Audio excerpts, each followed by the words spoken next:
بسم اللہ الرحمن الرحیم۔ تعمیر انسانیت کے پروگرام میں ہم پچھلی مرتبہ بات کر رہے تھے کہ جناب رسول اللہ صلی اللہ علیہ وسلم نے اعلی انسانی اخلاقیات کی تعلیم دی۔ جس طرح انبیاء علیہ الصلوۃ والسلام دنیا میں عقائد کی اصلاح کے لیے مبعوث کیے جاتے ہیں اور اس کے بعد دوسرے نمبر پر وہ اعمال اور اللہ کے قرب کا راستہ عبادات سکھاتے ہیں، بالکل اسی طرح یہ بھی ان کے فرائض میں داخل ہوتا ہے کہ وہ اپنی امت کو اچھے اخلاق کی تعلیم دیں اور جو حضرات ان کے سامنے ان کے دور میں موجود ہوں ان کی تربیت کریں۔ خود نبی کریم صلی اللہ علیہ وسلم کے متعلق اللہ تعالی نے قرآن پاک میں ان کے آنے کا مقصد اور ان کی بعثت مبارکہ کا ذکر جہاں فرمایا ہے، ان کے 4 فرائض بیان کیے ہیں اور ان میں سے ایک بات یہ ارشاد فرمائی گئی ہے کہ وہ یزکیہم، اور جناب رسول اللہ صلی اللہ علیہ وسلم ان لوگوں کا تزکیہ کرتے ہیں۔ یہ تزکیہ جس چیز کا نام ہے اور قرآن پاک میں اور احادیث نبوی علیہ الصلوۃ والسلام میں جس پر زور دیا گیا ہے، یہ وہی دراصل انسانی اخلاقیات اور اعلیٰ درجے کے اصول ہیں جو کسی بھی انسان میں اس کی تربیت کے لیے ان کے وجود کا ہونا ضروری ہے۔ اور انبیاء علیہ الصلوۃ والسلام امتوں کی جو تربیت کرتے ہیں اور جو تعلیم دیتے ہیں، یا یوں کہیے کہ جناب رسول اللہ صلی اللہ علیہ وسلم نے اس امت کو جو تعلیم دی اور اپنے سامنے جو موجود تھے لوگ، ان کے صحابہ کرام رضی اللہ عنہم، ان کی جو تربیت فرمائی ہے، تو وہ سارے کے سارے وہ اصول تھے جو اللہ تعالی نے آپ کو سکھائے تھے اور اللہ تعالی نے آپ کی شخصیت مبارکہ میں پہلے سے رکھ دیے تھے۔ اور اصول کی بات آپ یوں سمجھ لیجئے کہ ایک تو اخلاقیات کا وہ حصہ ہے جو ظاہری طور پر کسی انسان میں پایا جاتا ہے، اور ایک اخلاقیات کا وہ حصہ ہے کہ اس کے اخلاقیات کسی اصول کے تحت ہوتے ہیں۔ مثلا 2 آدمی ہیں اور وہ دونوں ایک واقعے پر خوش ہوتے ہیں، لیکن یہ ضروری نہیں ہے کہ ان دونوں کی خوشی کا سبب ایک ہو، دونوں کی خوشی ایک ہی وجہ سے ہو۔ ممکن ہے ایک آدمی تو اس وجہ سے خوش ہو رہا ہے کہ یہ جو واقعہ پیش آیا ہے اس میں میرے دشمن کے لیے تضحیک کا سامان ہے اور لوگ دیکھیں گے اور اس کا مذاق اڑائیں گے، اچھا ہے، اس کے ساتھ یوں ہی ہونا چاہیے۔ اور ایک دوسرا آدمی اس لیے خوش ہو رہا ہے کہ وہ بظاہر دیکھ کے خوشی کو محسوس کر رہا ہے، حقیقت میں اس میں کوئی خوشی کی بات نہیں ہے۔ ایک آدمی روتا ہے اور وہ اس لیے روتا ہے کہ اس کے کسی عزیز کا انتقال ہو گیا ہے، اور ایک آدمی کا رونا اس وجہ سے ہے کہ وہ کسی اپنے حادثے کو یاد کر کے رو رہا ہے۔ تو ان دونوں کے رونے میں بڑا فرق ہے۔ یہ سمجھنا چاہیے کہ اخلاقیات کا وہ حصہ جو بالکل ظاہر سے تعلق رکھتا ہے اور کسی اصول کے تحت نہیں ہوتا، وہ بالکل عارضی چیز ہے، اور وہ ایسا حسن ہے جو ظاہری ٹیپ ٹاپ اور سرخی اور پاؤڈر کا محتاج ہے، اور ایک وہ اخلاقیات جو اصول کے تحت ہیں وہ قدرتی حسن کی مثال ہے کہ اللہ نے جو کسی چہرے میں اور انسان میں رکھ دیا ہو اور وہ کسی ظاہری خد و خال کا محتاج نہیں ہوتا۔ ظاہری خوش اخلاقی اس طرح بھی ہے کہ آپ کسی شخص کے ہاں جائیں اور آپ دیکھتے ہیں کہ وہ اچھی طرح ملا ہے اور بہت اچھی طرح پیش آیا ہے، اور اگر کوئی سچی بات بھی اس کے سامنے کہہ دی جائے تو ایک دم سے وہ خوشی اور مسکرانے والا چہرہ اور اچھی طرح پیش آنے والا انسان دوسرے ہی لمحے غصے اور غیظ و غضب سے بھر جاتا ہے، اور وہ زبان جو ابھی کچھ لمحہ پہلے تعریف کر رہی تھی اب گالم گلوچ پر اتر آتی ہے، تو اس کا مطلب یہ ہوا کہ وہ اخلاقیات جو دکھائے جا رہے تھے وہ کسی اصول کے تحت نہیں تھے، بلکہ وہ ایک ظاہری ہیئت کا نام تھا۔ نبی کریم صلی اللہ علیہ وسلم نے صحابہ کرام رضی اللہ عنہ کو براہ راست اور امت کو اپنی تعلیمات کے ذریعے بالواسطہ جن اخلاقیات کی تعلیم دی ہے وہ اخلاقیات کے اصول ہیں، اور ان اصولوں کے تحت آدمی اگر خوش ہوتا ہے تو اگر وہ دشمن میں پائے جائیں تو بھی خوش ہوتا ہے، دوست میں پائے جائیں تو بھی خوش ہوتا ہے۔ مثلا رسول اللہ صلی اللہ علیہ وسلم نے یہ بات بتلائی ہے کہ سچی بات، سچی گواہی بار بار فرمایا ہے کہ سچ بولو اور ہمیشہ سچ کہتے رہو، اور حضرت عبداللہ ابن مسعود رضی اللہ عنہ فرماتے تھے کہ رسول اللہ صلی اللہ علیہ وسلم سے میں نے پوچھا کہ اللہ کے رسول آپ سب سے بڑا کبیرہ گناہ بتلا دیجئے تاکہ ہم لوگ اس سے محفوظ رکھیں اپنے آپ کو، تو رسول اللہ صلی اللہ علیہ وسلم نے اس کا جواب دیا، پھر اور جواب دیا، پھر اس حدیث کے آخر پہ آتا ہے کہ آپ تکیہ لگا کے بیٹھے ہوئے تھے اور آپ نے فرمایا میں تمہیں سب سے بری بات بتاؤں؟ ہم نے عرض کیا کہ ضرور ارشاد ہو، تو آپ نے فرمایا کہ شہادت الزور او قول الزور، جھوٹی گواہی اور جھوٹی بات، جھوٹی گواہی اور جھوٹی بات آپ بار بار فرماتے رہے، یہاں تک کہ ہمیں احساس ہوا کہ ہم نے آپ کو زحمت دی، کاش آپ تکیے کے ساتھ آرام فرمائیں اور تکیہ لگا لیں۔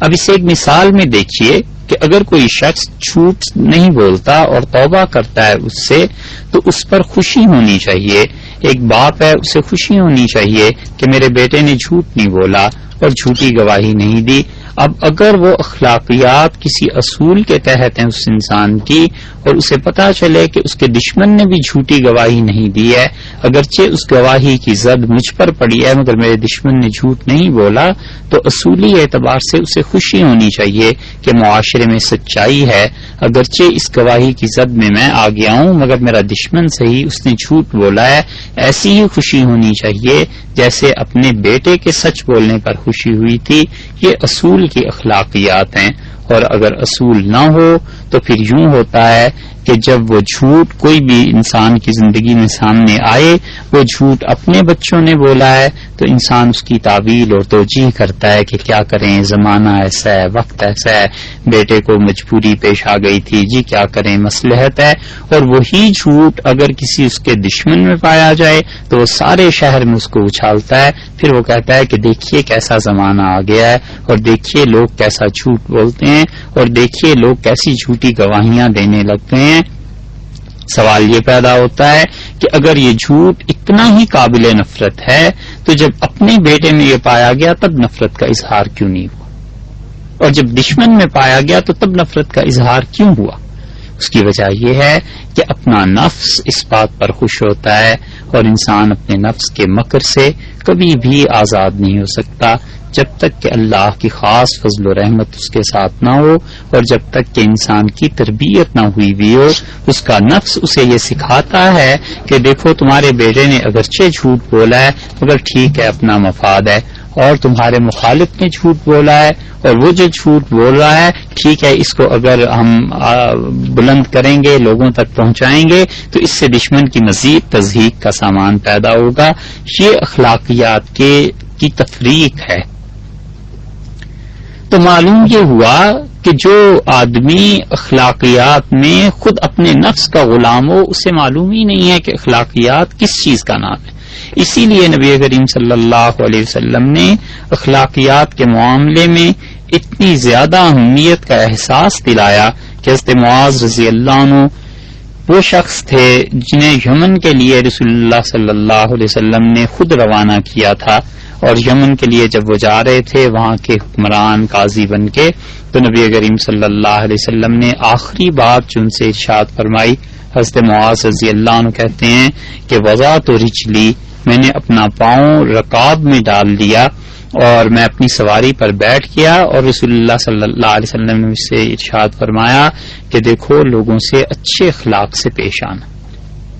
اچھے اخلاق سے مراد یہ ہے کہ وہ اصول جو انسانی اخلاقیات کے ہیں اس میں غیر کی، اپنے اور پرائی کی کوئی تمیز نہیں ہے. یہ نہیں ہے کہ اگر وہ برائی اپنوں میں پائی جاتی ہے تو اس کی تعویل کر لی جائے اور اپنے علاوہ کسی میں پائی جاتی ہے تو اسے اس کی تضحیق اور اسے اس کی رسوائی کا سامان بنا لیا جائے. اور اسی لیے نبی کریم صلی اللہ علیہ وسلم نے دعا سکھائی ہے. حضرت عائشہ رضی اللہ عنہا فرماتی ہیں کہ رسول اللہ صلی اللہ علیہ وسلم دعا مانگتے تھے اور فرماتے تھے کہ اللہم احسنت خلقی، اللہ آپ نے میرے چہرے شکل و صورت کو اچھا بنایا ہے، فاحسن خلقی، اللہ میری اخلاقیات کو بھی اچھا کر دیجیے.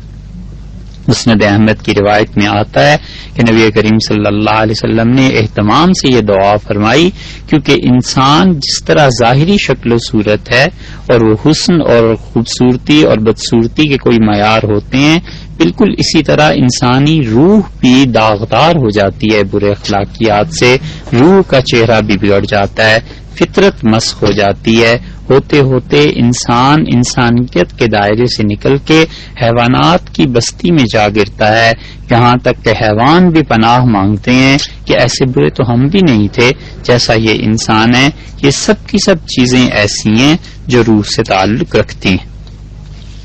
اور انسانوں کی بات تو ایک طرف رہی، نبی کریم صلی اللہ علیہ وسلم نے تو جانوروں تک کے ساتھ اچھائی کرنے کا حکم دیا. اسلام نے یہ سکھایا ہے کہ جانوروں کے ساتھ بھی اچھائی کی جائے، جانوروں کا بھی خیال رکھا جائے. اور حدیث میں یہ آیا ہے بڑی وضاحت سے کہ حضرت صلی اللہ علیہ وسلم نے فرمایا، شعب الایمان میں امام بہقی رحمۃ اللہ علیہ نے اس روایت کا ذکر کیا ہے کہ وہ چڑیا جو ظلم سے ماری گئی قیامت میں اللہ کے یہاں وہ بھی شکایت کرے گی کہ میرے پروردگار اس شخص نے مجھے قتل کیا ہے بغیر کسی وجہ کے.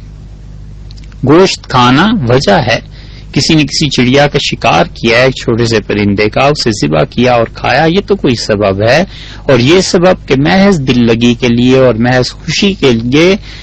جانوروں کو نشانہ بنانا اور اللہ کی اس مخلوق پر ترس نہ کھانا، یہ اخلاقیات میں قساوت سے تعبیر کیا جاتا ہے. اس کا مطلب ہے کہ اس انسان کے دل میں اتنی سختی آ گئی ہے کہ اس کے ہاں جانوروں کے لیے کوئی رحمت کی امید باقی نہیں ہے اور اس کے دل میں جانوروں کے لیے بھی کوئی شفقت کا خانہ باقی نہیں.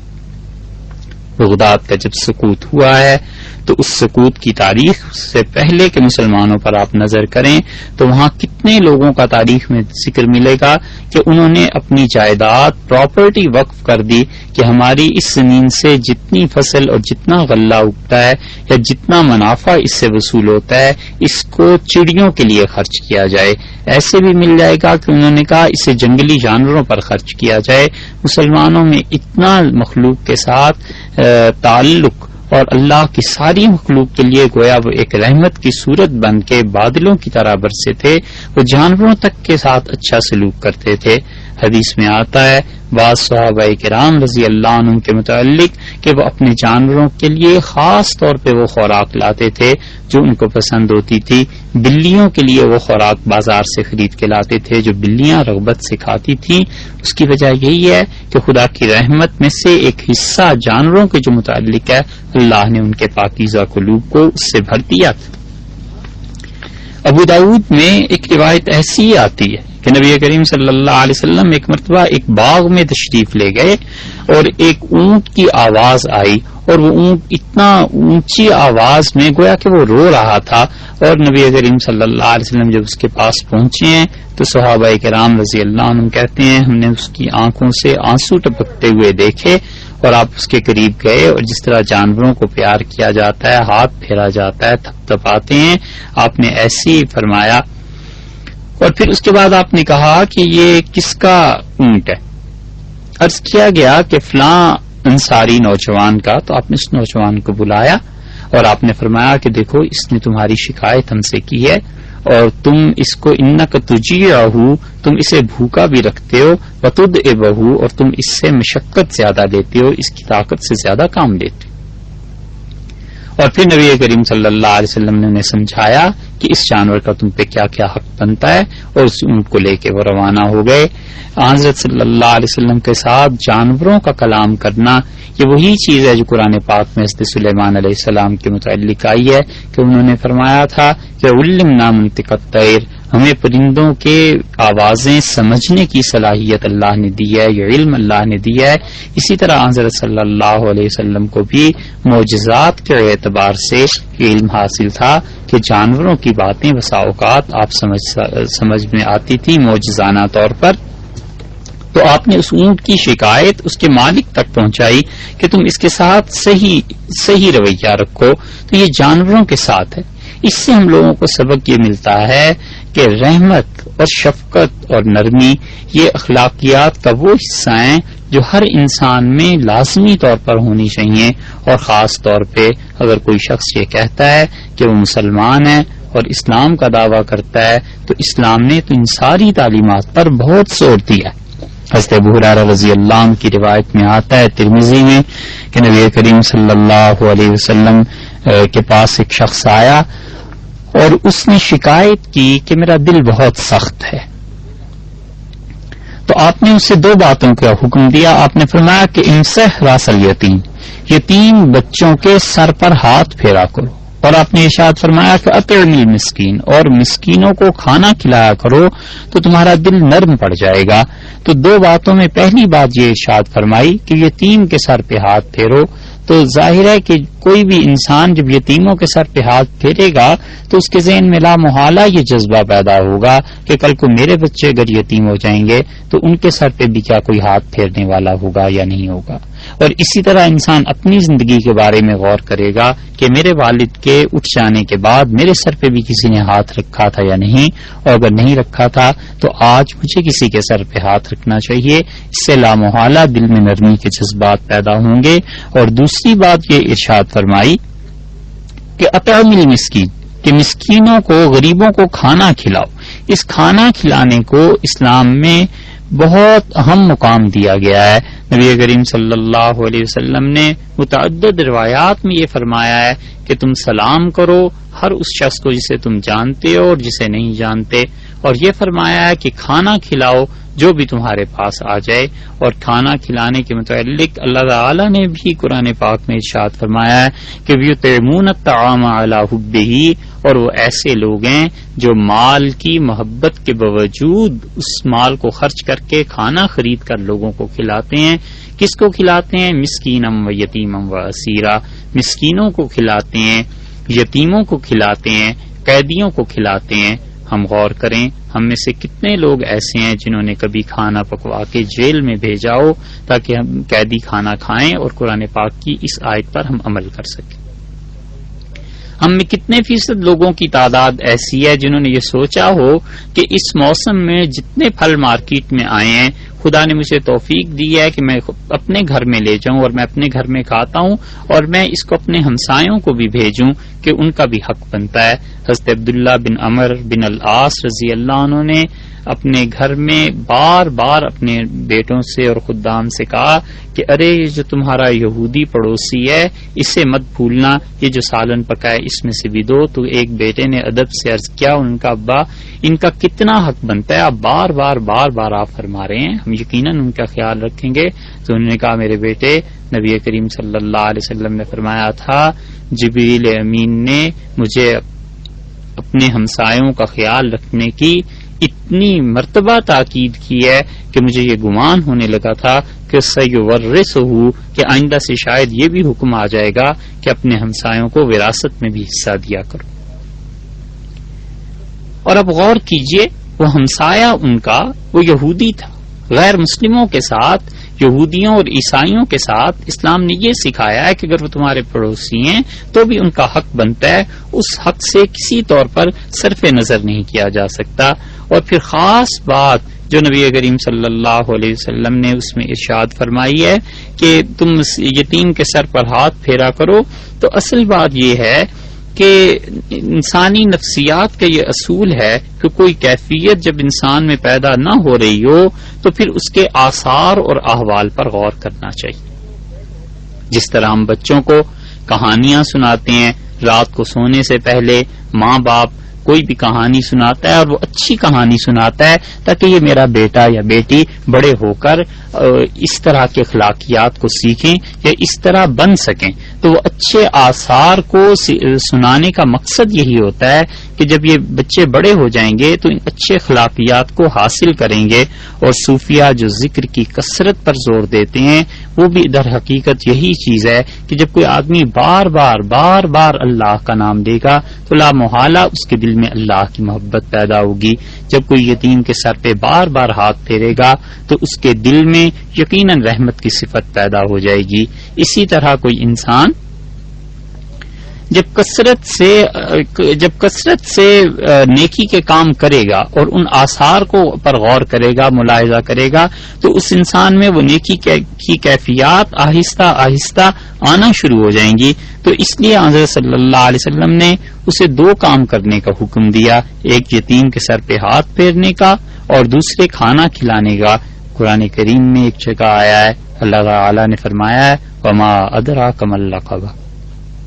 اور لوگوں تمہیں کیا معلوم قیامت کے دن کو عبور کرنا، وہ گزارنا، وہ کتنی شدید چوٹی ہے، کتنا سخت بلند و بالا پہاڑ ہے جس کو عبور کرنا ہے تم نے.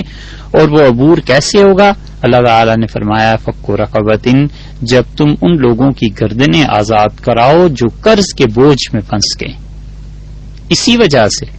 فقہا نے مسائل میں لکھا ہے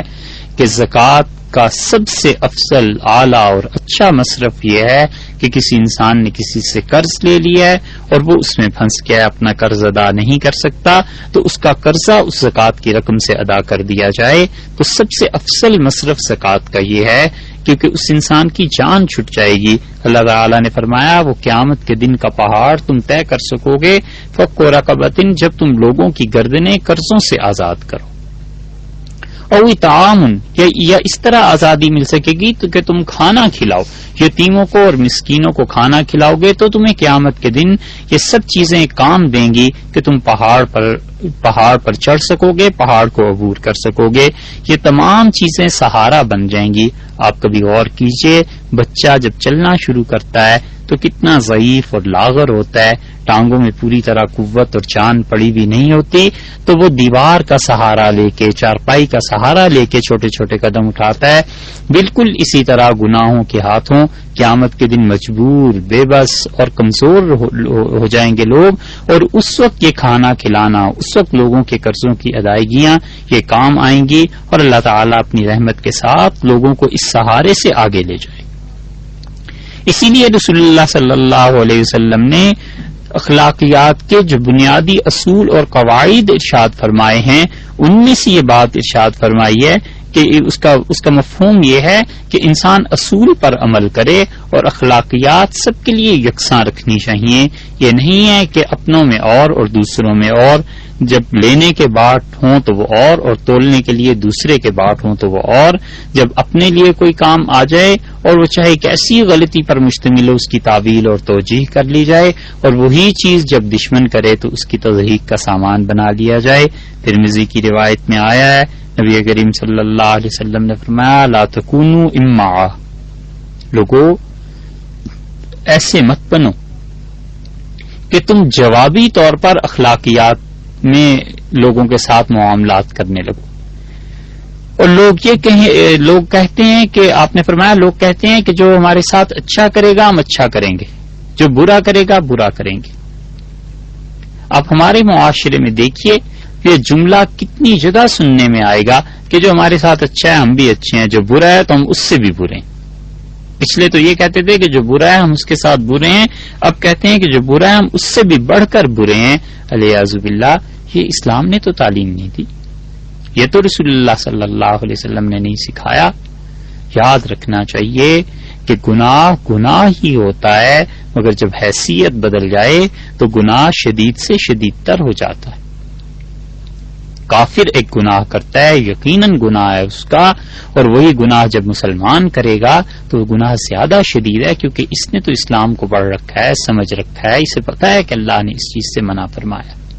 ایک آدمی بازار میں چلتے ہوئے سڑک پہ تھوک دیتا ہے، یقیناً یہ برا کام ہے، گناہ کا کام ہے، اور اگر الیاذ باللہ وہ مسجد میں تھوک دے تو یہ اس سے بدتر کام۔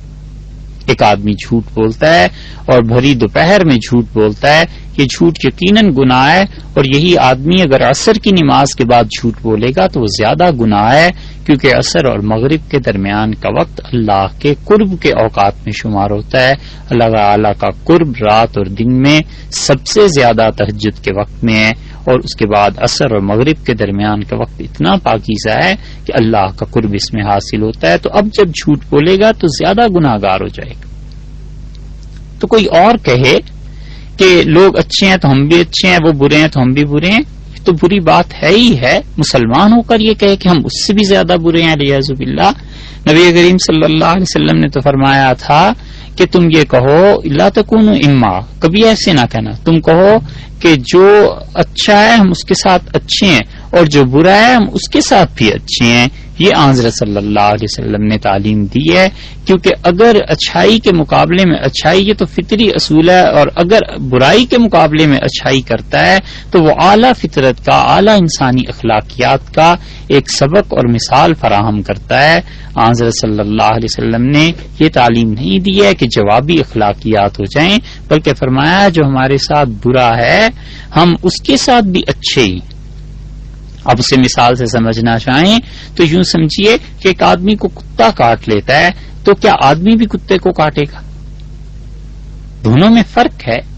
اس کے لیے الگ معاملہ ہے، اس کے ساتھ جو تمیز اور سلوک کرنا ہے وہ الگ معاملہ ہے۔ تو اس لیے حضرت صلی اللہ علیہ وسلم نے یہ ارشاد فرمایا کہ اخلاقیات میں انسان اتنا بلند ہونا چاہیے